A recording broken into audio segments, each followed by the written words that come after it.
channel and this is Lynn Player. So ngayon, sobrang busy natin sa work. Kailangan maghanap tayo ng time para makapag-vlog, makapag-update. So ngayon, sobrang busy kasi ngayon. Kahit Saturday, ang busy doon sa work ko. So eto yung sa labas niya. Ayan. So, pakita ko sa inyo sa labas. So, ayan. Ang ganda lang. Ayan, diba? So, yun. Kailangan happy lang. Kain lang ng kain. Basta may makakain. So, ayan na nga. So, wala na. Excited ako sa in-order ko. Ang dami yung tao mo. Hindi naman. Ang in-order ko, ano lang siya. Sobrang konti lang. Yun. Naantay ko na lang yung order. Click nila. So, sana. So, ngayon ko masusubukan yung aking Pure Windshield microphone. Kung talagang natatanggal niya yung may music around the area or around ng phone. So, titingnan ko lang siya kung matatanggal. So, yun. Pag mo lang tingnan yung nameplate ko, tinatago ko. So, kita yung t-shirt ko. So, it's okay. So, yun ang taguin ko. Ayan na nga. Binukas ko kasi ito kasi naka-break naman ako. So, ayan na. Design naman yan. So, ayan. So, yun. Diba? Hello po. So, yun na nga. Sobrang ganda lang kasi ayun. Diba? Diba? Ang ganda dito kasi ang dami lang ang daming makakainin dito sa Pinis. Mapalog man ng mall o ng labas. Ang daming makakainan. So, alam nyo ba guys, na sobrang laki ng McKinley Hill. Kasama na yung McKinley West. Sobrang ilang hectare pa to, parang tapos yung tao nag-aano dito, nag-work, yung mga commercial establishment, sobrang dami. So yun. Ngayon kasi hindi sila masyado madaming customers ngayon kasi Saturday. Pero pag Monday to Friday, sobrang daming tao dito. Pero ano dito kasi parang take out sila. So sobrang yung ginagawa nila. Ayun. Naantay ko na lang yung aking order. Nangugutom na ako. So yun na. Antayin ko na lang. Diba? Oh my God. Layo-layo ko nga para makikita. Ayan.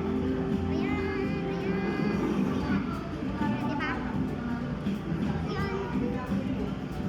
Wala, na-excite na ako sa pagkain ko. Ayun. Tingnan natin yung preparation nila. Ayan. Preparation nila, guys. So, yun na. Ang dami nila. Ang gustong-gusto ko talaga dito yung burger nila. May dito kasi, parang bully box burger. Sobrang laki. Siya. Tapos yung price niya, 295. Parang tatlong patty na patong-patong na siya. So, yun. Tapos yung double burger naman, 255. Tapos, na siya, sobrang okay na siya. Sobrang mabubusog ka na. Oh, so kung burger gusto mong kainin at gusto mong talagang mabusog ng bonggang-bongga, so punta ka dito kay Armin AB. Kasi ang laki ng burger nila. Ang laki ng patty. Kung talagang kung talagang sobrang burger lover ka, or may mga burritos sila, mga ganyan, chiquidillas, quesadillas pala, tapos tacos, burritos, yan yung mga mayroon sila. So, sobrang naman ang variety ng foods nila, kaya hindi naman hindi ka naman mauumay kasi marami silang variety ng food. So, yun. Diba? Ayan. Laging dami dito Grab. Si Grab, lagi silang nag-aana ng Grab. Mga nagpapadeliver. Ayan o. Diba? Ang dami lagi. Ang dami lagi na nag-order. Ang nag-order ko. Ang tawag. Ay, yes po. Andito. Ayan o, si Kuya. Si-serve niya ng aking food. Ayan. Ala, ang dami pala. Guys, ito yung nila. Anong tawag dito, Kuya? Naked burrito chicken. Naked burrito chicken. Yun ang price lang. So, yung fries na lang yung aantayin ko. Tapos ito naman, milkshake. Ito, milkshake, chocolate flavor. Oh, pinaghalo. Ganun lang. So, yun na siya. Ala, sarap. Ayan. Naked burritos daw to, sabi ni Kuya. So, may gulay, may nachos, ayan, may chicken yung kinuha ko. Ayoko kasi ng pork. So, yun. Tapos yan. So, yan. Tayo na lang natin yung order ko. So, yun nga. Ala, kita madilim. Dito natin. Para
na guys, tapos na ako sa aking lunch and thank you for watching. See you on my next video. Don't forget to subscribe. Bye-bye!